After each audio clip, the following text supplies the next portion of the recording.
Saudara Korlantas Polri mengungkap keberhasilan mudik 2026. Selain rekayasa lalu lintas, program mudik gratis dan pemanfaatan teknologi mutakhir diklaim jadi kunci sukses mudik tahun ini.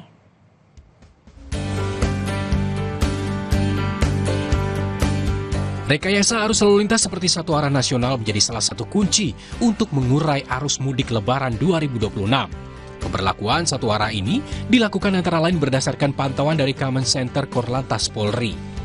Dengan dukungan teknologi Intelligent Traffic System atau ITS dan pemantauan real-time melalui ribuan CCTV, Korlantas bisa mengambil keputusan cepat mulai dari pemberlakuan one-way hingga kontraflow secara dinamis.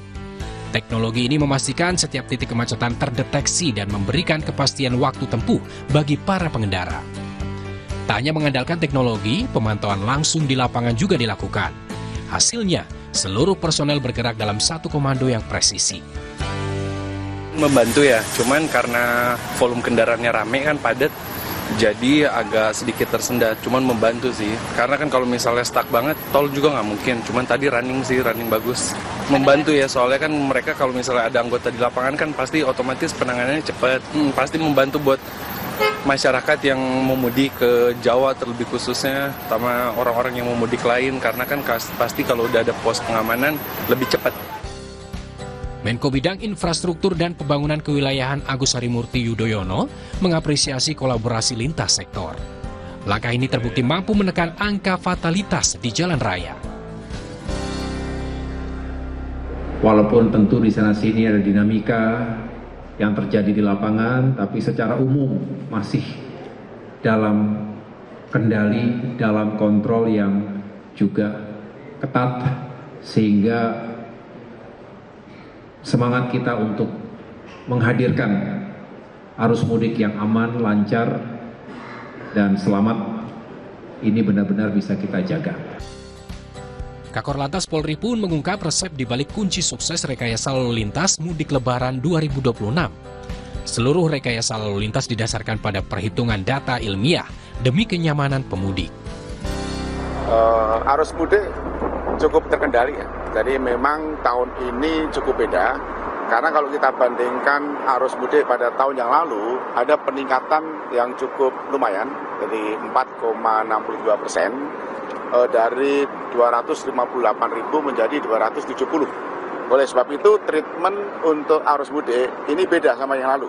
Kalau kemarin itu ada parameter kontraflow lajur 1, lajur 2, ini karena cukup tinggi puncak arusnya, kami sampai menutup MBZ.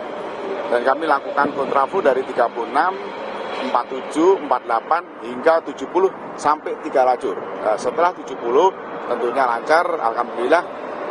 Para pemudik sudah sampai ke tujuannya dengan selamat. Program mudik gratis juga banyak membantu untuk mengurai titik puncak arus balik. Pemudik bisa pulang kampung dengan nyaman dan aman menggunakan fasilitas mudik gratis. Langkah ini efektif menekan penggunaan sepeda motor yang beresiko jika digunakan untuk mudik jarak jauh. Keberhasilan arus mudik tahun ini melanjutkan sukses serupa pada arus mudik tahun lalu. Dengan teknologi dan perencanaan matang, mudik menjadi perjalanan ke kampung halaman yang aman dan menyenangkan.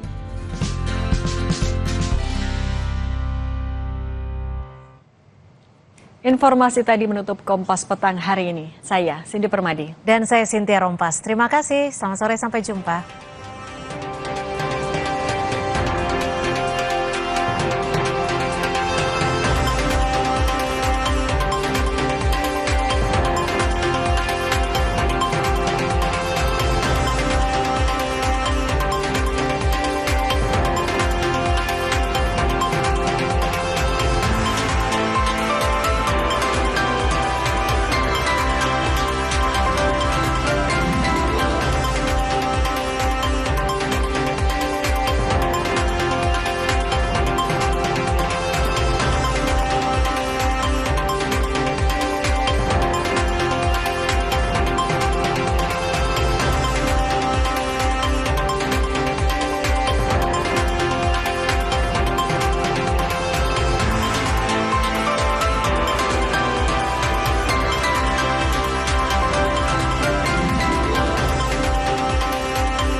Eredivisie, Big Match.